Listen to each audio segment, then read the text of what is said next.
How to transfer Toncoin from Bitget to Tonkeeper on PC.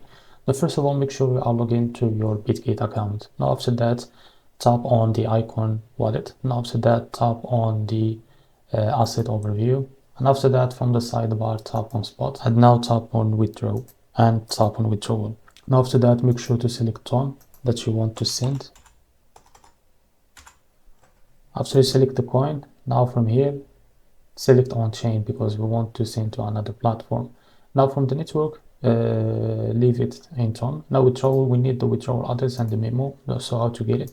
Just go to Tonkeeper extension on your browser, and now just click on Ton and click on receive because we want to receive the Tonkeeper from Bitget. Now copy the address. Now go back to Bitget account. Now paste the address. You don't need memo here because we copy the special address from Tonkeeper. Now click on next, and after that here enter how much you want to send of Ton to your Tonkeeper wallet. So this is how to transfer Toncoin from Bitget to Tonkeeper.